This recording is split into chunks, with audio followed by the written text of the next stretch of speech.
John Wallace, Wild Game Cook. We're back with a very easy, approachable goose breast recipe. We're not really grilling it, we're not really smoking it, but it's gonna be delicious.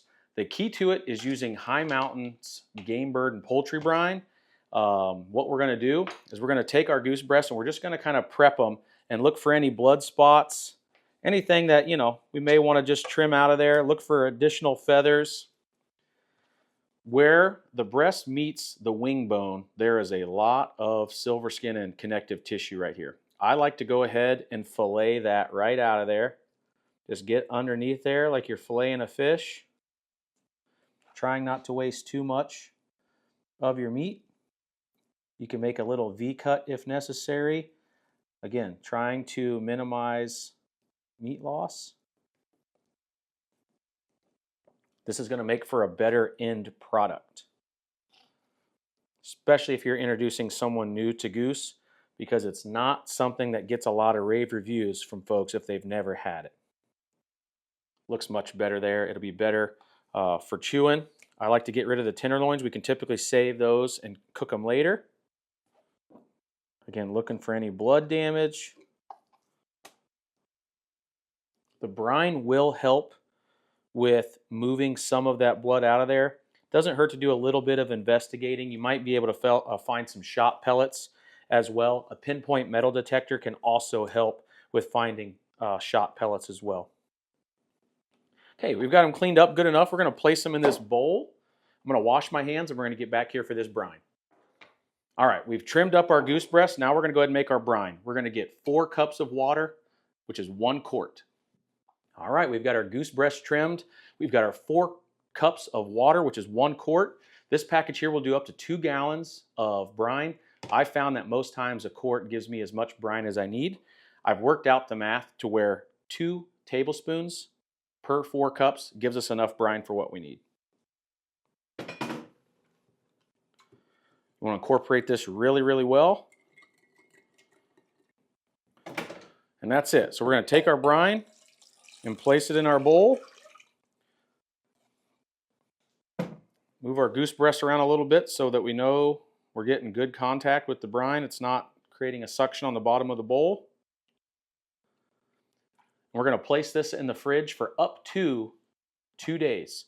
I wouldn't go any less than 24 hours and no more than 2 days if you can help it, but that really allows that brine to get into the center of those goose breasts.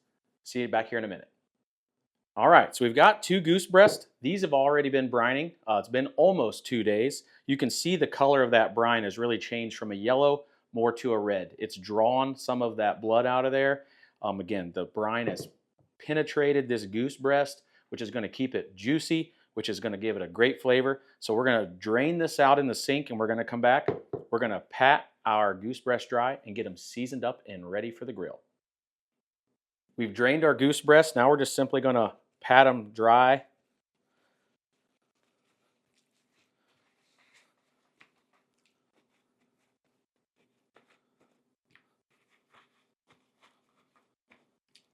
Now that we've got our goose breast patted dry, you can season them with just about any seasoning you'd like. You just want to be very conscientious of the salt content within that rub because the brine has a lot of sodium in it. So I typically go for more of an Asian flavored brine. Different briskets and barbecue rubs would work as fine as well. You just want to be conscientious of the salt content. I'm going to wash my hands. We're going to get these seasoned up.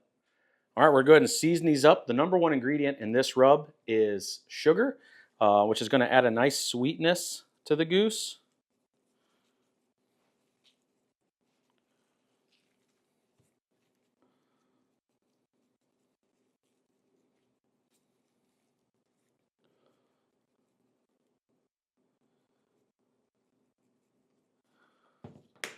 Okay, they're seasoned up. Just going to pat it in there to make sure it's really bound really well. You know, goose pastrami has become very, very popular over the years. You can find one of those recipes on my link on MidwayUSA.com. This recipe doesn't take near as long as a process to do, but it's a similar product in the end that it's just going to be an absolute crowd pleaser. I highly recommend using an internal meat thermometer. We want to make sure we stick this in to where it is going to go into the thickest portion of that goose breast, and we want to shoot for about a 140 internal temperature. You can go a little higher than that. You can go a little less if you'd like. But we're going to take these out to the smoker, which is already going at 325. As I mentioned, we're not going super duper high in grilling these, which you most certainly could. And we're not going low and slow to develop kind of a skin on these and really smoke them. We're kind of going for that intermediate range. These are only going to grill for about 30 to 45 minutes, and they're going to be pink from top to bottom. They're going to look delicious, taste delicious. We'll see you out at the grill. All right, we're out here at the Camp Chef. We're just going to go ahead and simply take our goose breasts.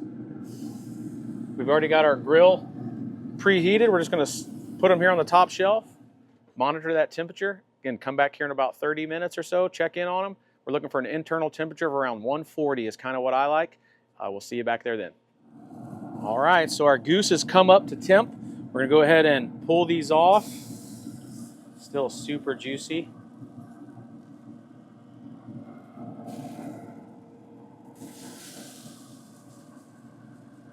Take these inside and let them rest. We're back inside. Our goose has rested. We're going to pull our thermometer out of there. We're just going to slice this right down the middle and see how we did. Pretty good. You can actually see where the brine still didn't quite make it into the center. Again, this wasn't quite 2 days. This was a larger bird. It's not really necessarily going to affect the taste much, but looks super great. Looks way more pleasing than to the eye than if it were just medium rare, dark and purple. Super tender, okay,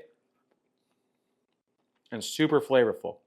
You can serve this as is, right off the cutting board. It'd be a great blind snack. Take it to the blind.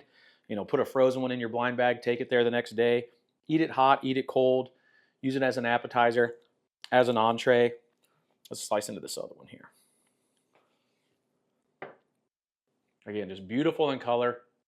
The brine really milds out the flavor of the goose. It's super tender. Can't rave about High Mountain Jerky Game Bird and Poultry Brine enough. Make sure you find it and other cooking and seasoning supplies on MidwayUSA.com. Check out the other recipes. We'll see you back here at the next one.